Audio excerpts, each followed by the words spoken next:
এই মুহূর্তে আমি আছি একটা বিদেশি কাপড়ের মার্কেটে, যেখানে শীতের সময় প্রচুর পরিমাণে মানুষ আসে। পুরো শহর থেকে এখানে বিভিন্ন শ্রেণী পেশার মানুষ কিন্তু আসে। আসসালামু আলাইকুম, কী অবস্থা গর্বিত জাতি? আশা করি আল্লাহর রহমতে সকলেই ভালো আছেন। নতুন একটি ভিডিওতে আপনাদের সকলকে স্বাগতম। তো চলুন আজকের ভিডিও শুরু করি। আজকে আমরা রংপুর শহরের ভিতরে এমন একটি মার্কেটে ঘুরবো, যে মার্কেটটাতে মাত্র 100 টাকা হলেই নাকি বিভিন্ন ধরনের বিদেশি কাপড় কিনতে পাওয়া যায়। তো চলেন আজকে আমরা এই মার্কেটটা একসঙ্গে ঘুরে দেখি। এই মার্কেটটাতে আপনি যখন সন্ধ্যার পরে যাবেন, দেখবেন যে বিভিন্ন শ্রেণী পেশার মানুষ কিন্তু এই মার্কেটটাতে আসে রংপুর শহরের বিভিন্ন জায়গা থেকে।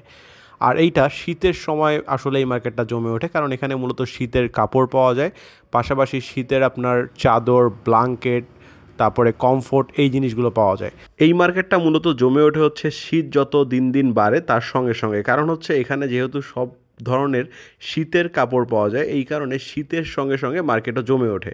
এইখানে মূলত আপনার বাহিরের দেশে যে কাপড়গুলো ইউজ হয়, সেই কাপড়গুলো কিন্তু লট আকারে বা গাইড আকারে এখানে আসে।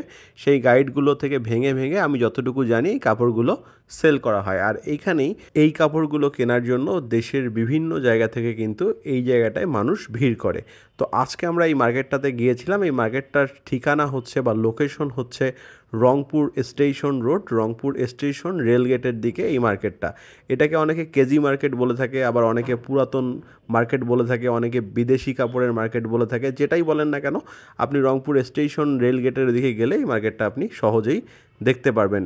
আমি যতটুকু জানি এখানে মাত্র 100 টাকা থেকে কাপড় নাকি কিনতে পাওয়া যায়। বিভিন্ন ধরনের ভালো ভালো কাপড়ও এখানে পাওয়া যায়। চাইলে আপনি ঘুরে আসতে পারেন, আপনি আপনার মতো করে দেখে আসতে পারেন, একটা নতুন অভিজ্ঞতা নিয়ে কিন্তু আসতে পারেন। তো এখানে যদি যাওয়ার অভিজ্ঞতা থাকে বা এই মার্কেট ঘুরে দেখার অভিজ্ঞতা থাকে বা এই দোকানে পুরি অথবা আপনার গরুর মাংস খাওয়ার অভিজ্ঞতা থাকে, অবশ্যই শেয়ার করতে পারেন। আজকের ভিডিওটা এই পর্যন্তই। ভিডিওটা ভালো লাগলে লাইক, শেয়ার, কমেন্ট করবেন। পেজে নতুন হলে পেজটা ফলো করবেন। ইউটিউব চ্যানেল থেকে দেখলে সাবস্ক্রাইব মাস্ট।